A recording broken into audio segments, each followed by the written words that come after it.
मेरे प्यारे व्यूवर्स, आज मैं आप लोगों के लिए लेकर आई हूँ लेखिका सरोज वर्मा जी द्वारा लिखी गई कहानी रुको राजहंसिनी। अपने कमरे में जाने से पहले ये बताओ कि कहाँ से आ रही हो। हॉस्टल की वार्डन ने राजहंसिनी से पूछा। जी मैं जरा घूमने चली गई थी, राजहंसिनी बोली। इतने रात गए तक घूमना शरीफ घर की लड़कियों का काम नहीं है। तुम्हें पता है तुम्हारी बड़ी बहन देवनंदिनी को कुछ पता चल गया था तो कितना कष्ट होगा उनको। हॉस्टल की वार्डन बोली। जी लेकिन अभी तो कोई रात नहीं हुई, केवल 7 ही बजे हैं। जी पता है कि उनको कष्ट होगा, राजहंसिनी बोली। तब भी समझ में नहीं आता तुम्हें। तुम्हारे स्वर्गवासी पिताजी सेठ हरिश्चंद्र अग्रवाल इस शहर के नामी गिरामी बिजनेसमैन थे। तुम्हारे ऐसे करने से उनकी आत्मा को कितना कष्ट पहुंचता होगा, वार्डन बोली। ऐसा भी कौन सा गलत काम कर दिया मैंने। बस चाट और गोलगप्पे खाने का मन हो आया तो चली गई बाहर। वैसे भी कॉलेज की मेस में इतना बेस्वाद खाना मिलता है कि जानवर भी ना खाए, राजहंसिनी बोली। तो क्या तुम खिड़की से कूद कर जाओगी, हॉस्टल की दीवार फांद कर जाओगी, वार्डन बोली। तो क्या करूं? शाम को 5 बजे के बाद तो इस हॉस्टल के दरवाजे बंद हो जाते हैं। अब ये कोई अली बाबा और 40 चोर की गुफा का दरवाज़ा तो है नहीं कि खुल जा सिमसिम कहने से खुल जाएगा। इसलिए चली गई खिड़की से। तो भला इसमें कौन सा अपराध हो गया, राजहंसिनी बोली। एक तो गलती करती हो, ऊपर से जुबान लड़ाती हो, शर्म नहीं आती। वहाँ बड़ी बहन ने इतना रुपया खर्च करके तुम्हें लड़कियों वाले सबसे महंगे कॉलेज में पढ़ने के लिए भेजा। इतने अच्छी अध्यापिकाओं से तुम्हें ज्ञान अर्जित करने को मिल रहा है, इतने अच्छे हॉस्टल में तुम्हें रहने को मिल रहा है, तब भी तुम कोई ना कोई शिकायत करती रहती हो, वार्डन बोली। इसे हॉस्टल कहती है आप? यह तो किसी घोड़ों के अस्तबल से कम नहीं लगता, जहां ना अपनी मर्जी से खा सको ना अपनी मर्जी से रह सको, जहां इंसान को कोई भी आज़ादी हासिल नहीं, राजहंसिनी बोली। ये कैसी बातें कर रही हो तुम? आज अभी और इसी वक्त में प्रिंसिपल के पास जाकर तुम्हारी शिकायत करती हूँ। गलती की गलती करती हो और बदतमीजी भी कर रही हो। तुम्हारी इतनी हिम्मत, अब देखना तुम्हारा क्या हाल होता है, वार्डन बोली। हाँ जाओ, जिससे जो कहना है कह दो, मैं किसी से नहीं डरती, राजहंसिनी बोली। हाँ तो कल देख लेना, वार्डन बोली। हाँ देख लूंगी, राजहंसिनी बोली। कल सब अकड़ निकल जाएगी। और इतना कहकर वार्डन चली गई। अब राजहंसिनी सोच में पड़ गई कि कल क्या होगा। उसे तो कल बहुत डांट पड़ने वाली है। और यही सोचते सोचते वो अपने कमरे में पहुंची और यही सोचते सोचते उसे नींद आ गई। सुबह हुई, चिड़िया चहचहा रही थी। सूरज की किरण कमरे की खिड़की से राजहंसिनी के बिस्तर तक पहुंची और उसके सुंदर से मुखड़े को ढक लिया। सूरज की किरण पड़ते ही राजहंसिनी ने आंखें खोली और अंगड़ाई लेते हुए करवट ली। तभी उसे याद आया कि कल रात क्या हुआ था, वार्डन से कितनी डांट पड़ी थी और अब तक तो वार्डन ने मेरी सारी बातें प्रिंसिपल से कह दी होगी। अब तो मेरी खैर नहीं। डांट तो ठीक है, लेकिन प्रिंसिपल ऑफिस के दरवाजे से जब मेरे साथ पढ़ने वाली लड़कियां मुझे डांट खाते हुए सुनेगी तो कैसे खी खी करते हुए हंसेगी। और जब मैं बाहर आऊंगी तो वो सब मेरा कितना मजाक बनाएगी। कोई ये तोड़े ही मानेगी कि मैं बाहर चाट और गोलगप्पे खाने गई थी। सब तो यही कहेगी कि मैं किसी लड़के से मिलने गई थी। ये तो मेरी शामत आ गई। अब तो हॉस्टल से भाग जाने में ही भलाई है, राजहंसिनी ने सोचा। लेकिन भागकर जाऊंगी कहाँ? दीदी को पता चल गया तो फिर से हॉस्टल भेज देगी। उन्हें पता है कि मेरा मन पढ़ने में नहीं लगता। फिर भी मुझे वो विलायती मैम साहब बनाना चाहती है, लेकिन अब करूँ तो क्या करूँ। ऐसा करती हूँ कि मैं बुआ के यहाँ चली जाऊँगी और दीदी को टेलीफोन करके कह दूँगी कि मैं हॉस्टल से भाग आई हूँ, मुझसे इतनी कड़ी पाबंदी नहीं सही जाती। देखो तो मैं सूख कर कांटा हो गई हूँ। मेस में खाना अच्छा नहीं मिलता, मैं हॉस्टल में नहीं रह सकती। मेरी बात सुनकर दीदी का दिल जरूर पसीज जाएगा और वो मुझे घर बुला लेगी, लेकिन अभी तो मुझे यहाँ से किसी भी हाल में भागना होगा। मेन गेट से तो भाग नहीं सकती, वैसे ही भागना पड़ेगा जैसे कल भागी थी, कमरे की खिड़की से और हॉस्टल की दीवार फांदकर। बस इसके सिवा और कोई चारा नहीं। फटाफट तैयार होती हूँ पहले, और राज हंसनी तैयार होकर चल पड़ी। पहले वो अपने कमरे की खिड़की से बाहर की ओर कूदी, फिर मैदान को पार करते हुए बेंच पर चढ़कर दीवार पर चढ़ गई।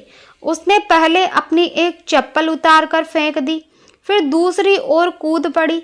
उस तरफ उसने देखा नहीं था और रोजाना की तरह अंदाजे के साथ कूद पड़ी, लेकिन इस बार वो दीवार से टेक लगाए बैठे एक शख्स पर जा गिरी और वो शख्स डरते हुए बोला, बचाओ बचाओ, आसमान गिर रहा है। यह सुनकर 2-4 लोग वहां आ भी पहुंचे और नजारा देखकर हंस पड़े, और कुछ तो उस शख्स की चुटकी लेते हुए बोले, जनाब, आपके सामने आसमान से शहजादी आपकी झोली में गिर पड़ी और आप डरकर भाग रहे हैं।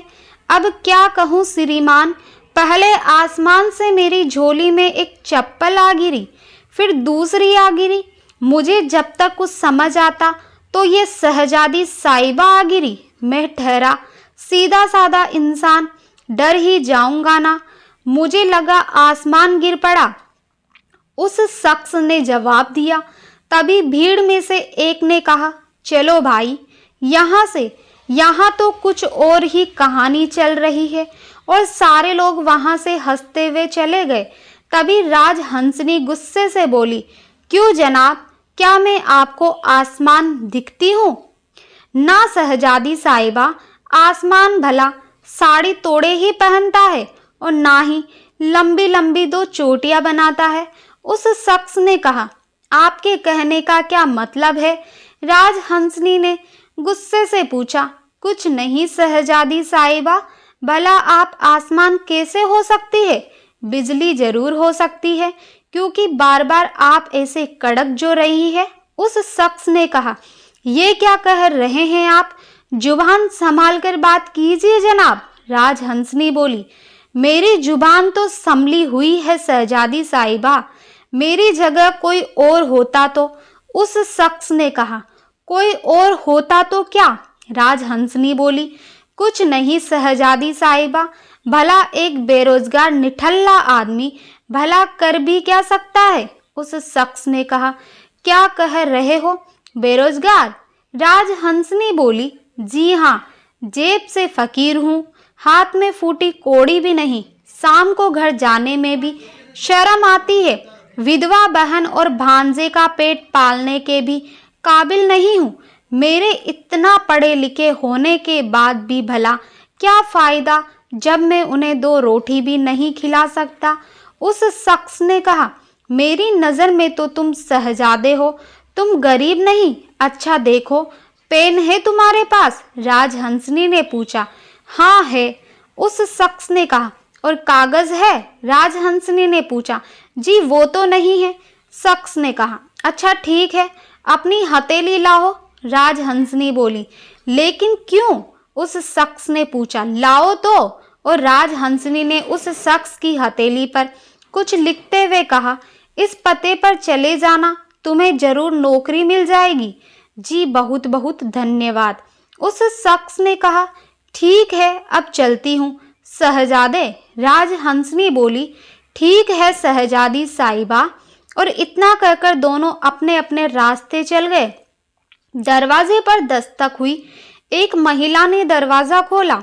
तू आ गया श्रीधर, नौकरी मिली? उस महिला ने दरवाजा खोलते ही कहा, ना सुलक्षणा जी, आज भी खाली हाथ लौटा हूँ।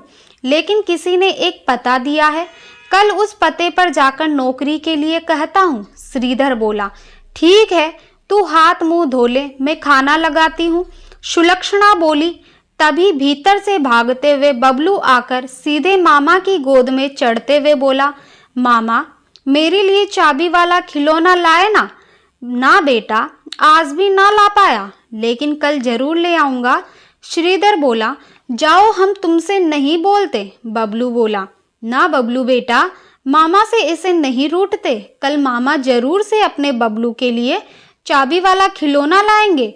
देख, आज तो मामा ने अपने कान भी पकड़ लिए। श्रीधर बोला, सच कहते हो मामा, कल तुम मेरे लिए चाबी वाला खिलौना लाओगे?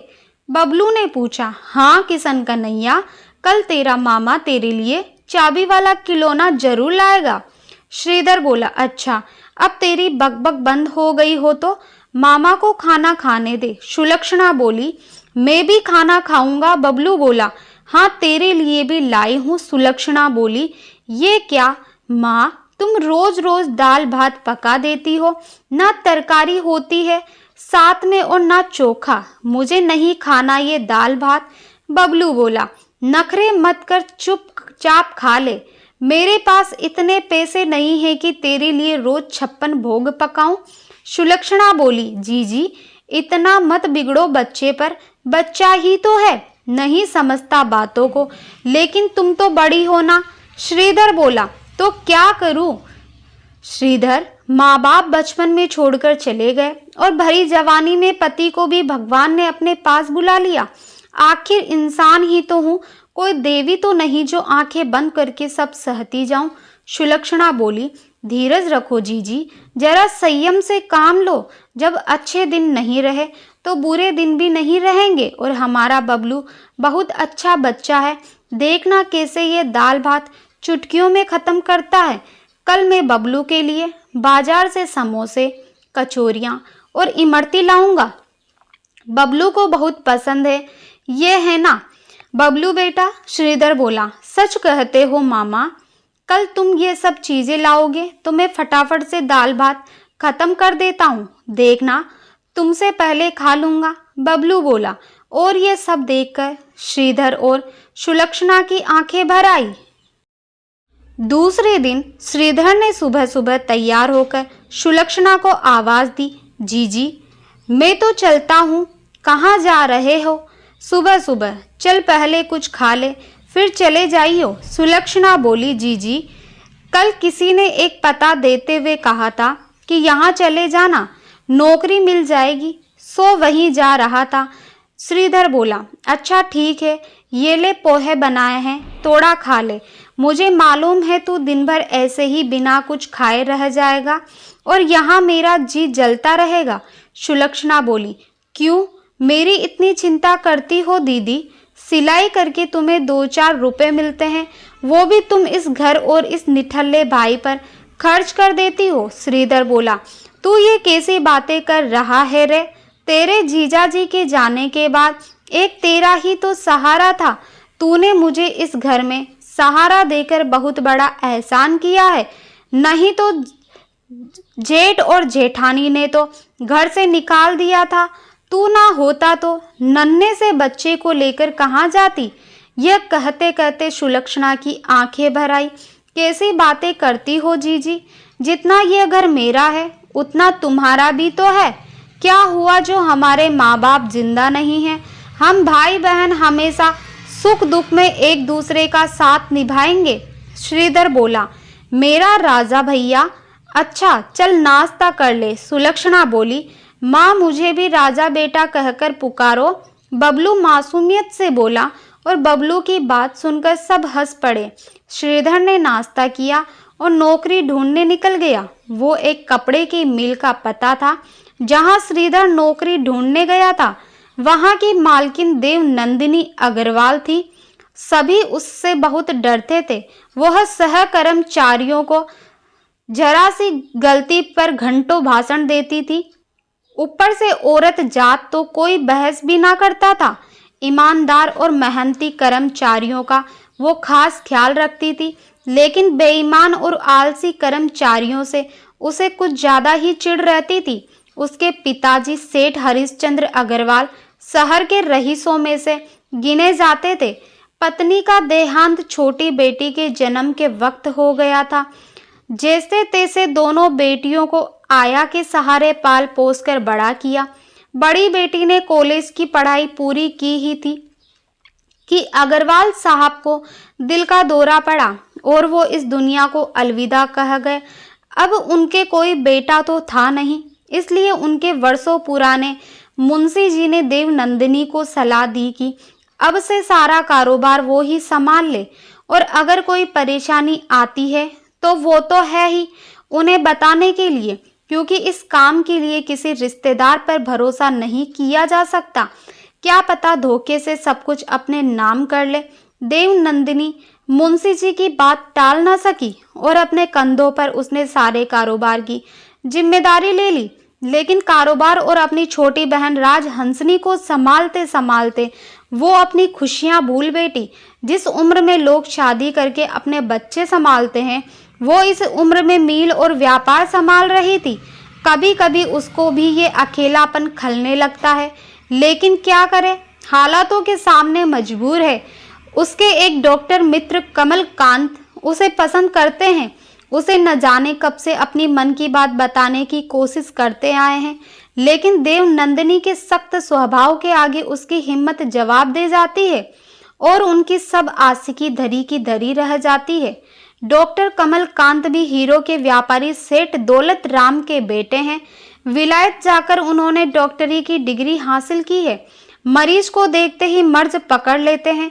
बहुत ही उम्दा डॉक्टर हैं, लेकिन देवनंदिनी को कभी भी उनकी ये खूबियां नहीं देख पाती, सब नजरअंदाज कर देती है। वह कमलकांत के छोटे भाई कमल किशोर हैं, जो कि विलायत में अभी भी पढ़ रहे हैं।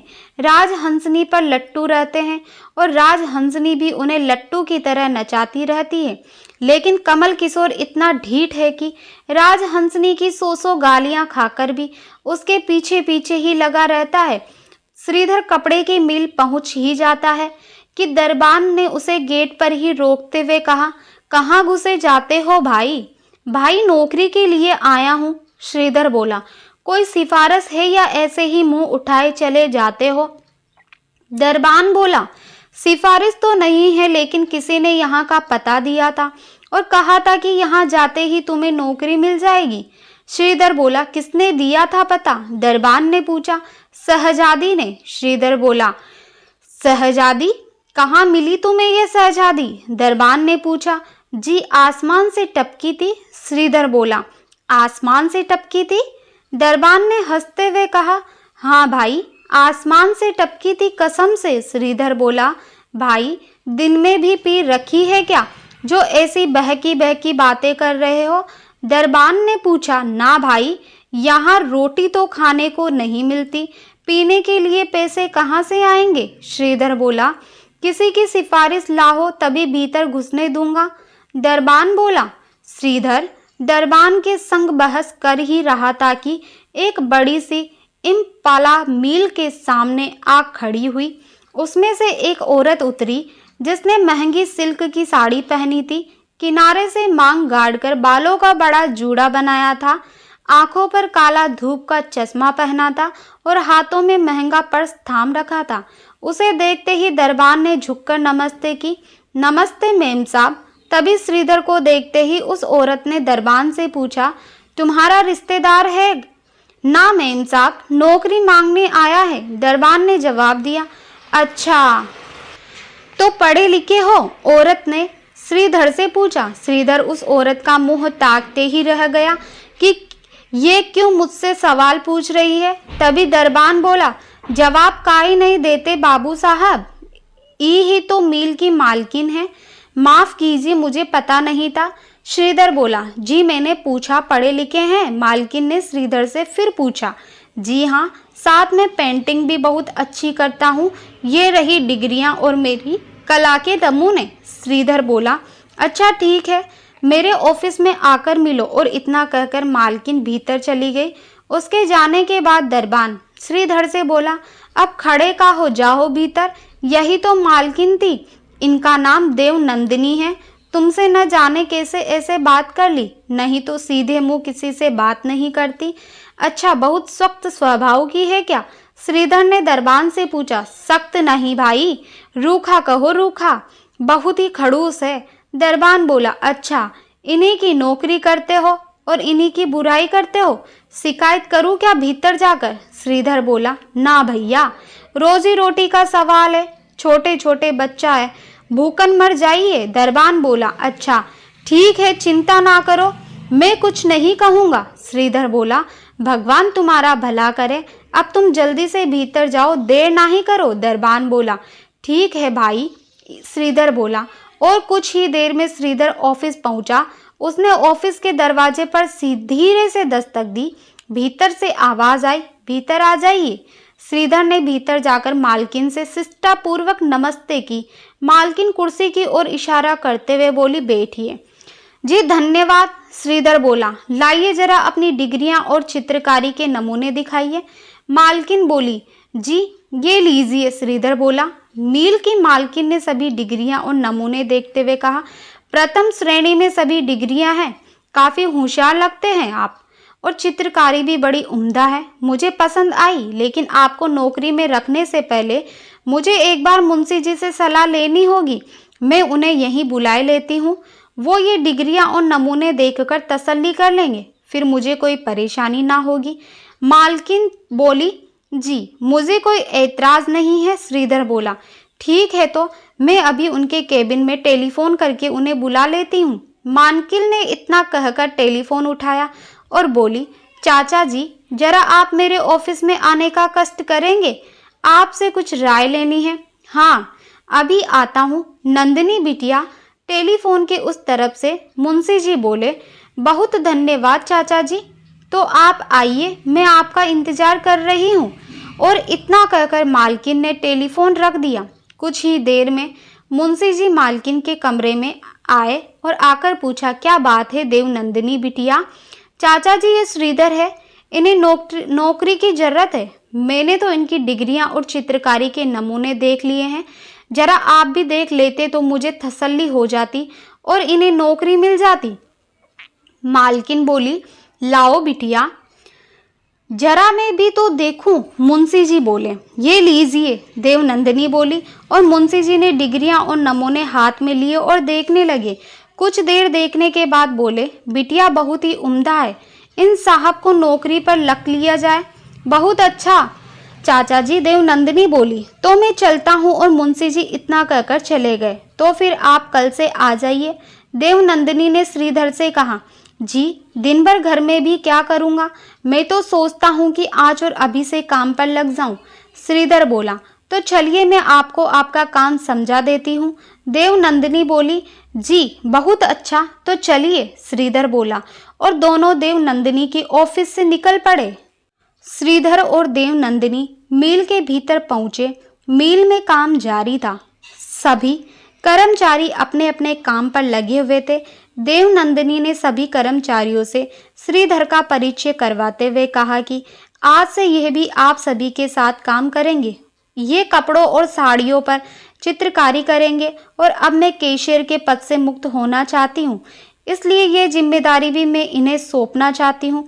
सभी कर्मचारी बहुत खुश हुए श्रीधर से मिलकर और श्रीधर से दिल से श्रीधर का स्वागत किया।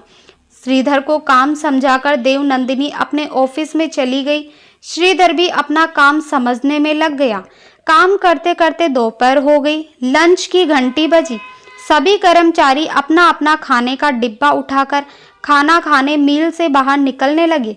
सबने श्रीधर से भी चलने को कहा, लेकिन श्रीधर ने मना किया, क्योंकि श्रीधर के पास ना तो खाना था और ना ही कुछ खरीदने के लिए पैसे थे। वो वहीं अपनी सीट पर बैठकर काम करता रहा। तभी देवनंदिनी श्रीधर के पास आकर बोली, आप लंच करने नहीं गए? जी मुझे भूख नहीं है।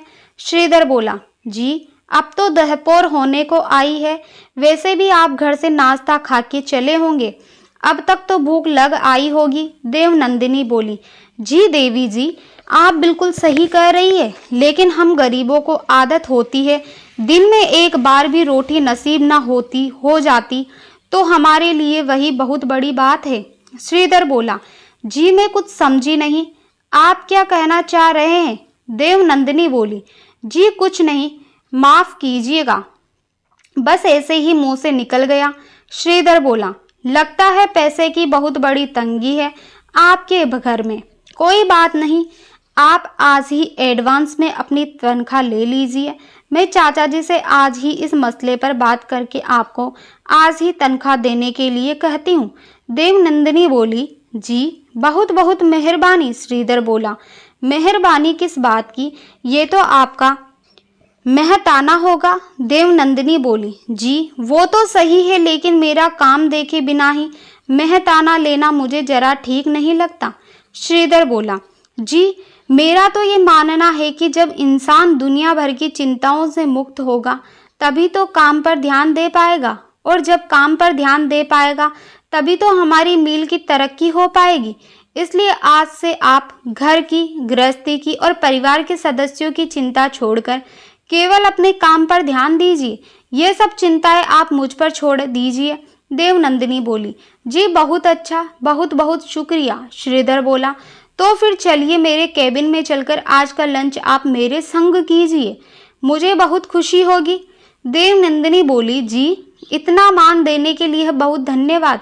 श्रीधर बोला, ये बार बार धन्यवाद और शुक्रिया कहकर आप तो घड़ी घड़ी मुझे शर्मिंदा करते हैं मिस्टर श्रीधर। देवनंदिनी बोली, अच्छा ठीक है, अब से ना कहूँगा। श्रीधर बोला, चलिए आइए लंच करते हैं। देवनंदिनी बोली, और दोनों लंच के लिए देवनंदिनी के केबिन पहुंचे। देवनंदिनी का लंच का डब्बा घर से आ चुका था। देवनंदिनी ने वॉश बेसिन में हाथ धुले और श्रीधर से भी हाथ धुलने को कहा।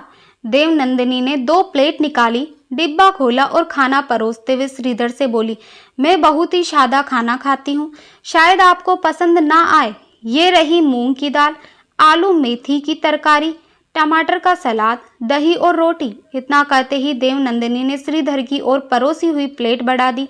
जी मेरे लिए इतना ही काफी है कि कोई इतने सम्मान के साथ मुझे खाना परोस कर दे रहा है। श्रीधर बोला, अच्छा मिस्टर श्रीधर, आप इतनी सज्जनता के साथ केवल मुझसे ही पेश आ रहे हैं कि सभी के साथ ऐसे ही पेश आते हैं? कहीं इसलिए तो नहीं कि मैं आपकी मालकिन हूँ? देवनंदिनी बोली। यह सुनकर श्रीधर हंसते हुए बोला, वैसे मैं सबसे ही ठीक से ही बात करता हूँ, लेकिन आपसे और भी सलीके से बात कर रहा हूँ क्योंकि आप मेरी मालकिन हैं और यह बात वाकई सच है। श्रीधर बोला, जी आपकी बेबाकी मुझे पसंद आई। देवनंदिनी बोली। दोनों खाना खा ही रहे थे कि तभी टेलीफोन की घंटी बजी और देवनंदिनी ने टेलीफोन उठाया और फोन उठाते ही देवनंदिनी ने किसी को डांटना शुरू कर दिया। शायद देवनंदिनी की छोटी बहन राजहंसनी का फोन था। हेलो राजहंसनी, तू कहाँ है इस समय? तू? देवनंदिनी ने पूछा। मैं बुआ के घर पर हूँ दीदी। राजहंसनी बोली।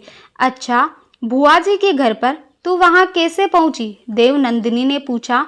दीदी मैं हॉस्टल से भाग आई। राजहंसनी बोली। क्या कहा? तू हॉस्टल से भाग गई? देवनंदिनी बोली। हाँ दीदी, और क्या करती भला? राजहंसनी बोली। कल ही तेरी प्रिंसिपल का टेलीफोन आया था, उन्होंने कहा कि तूने वार्डन से बहुत बदतमीजी से बात की है। उनसे पूछे बिना खिड़की से कूदकर बाहर चाट गोलगप्पे खाने चली गई। देवनंदिनी बोली। दीदी मेस का खाना बिल्कुल भी अच्छा नहीं है। राजहंसनी बोली। मुझे कुछ नहीं सुनना, तू पहले मेरी बात सुन। देवनंदिनी बोली। दीदी मेरा पढ़ाई लिखाई में जी नहीं लगता, मैं पढ़ाई छोड़ना चाहती हूँ, मुझे हॉस्टल में नहीं रहना। राजहंसनी बोली। क्या कहा? तू पढ़ाई छोड़ देगी फिर कभी हॉस्टल न जाएगी? देवनंदिनी बोली।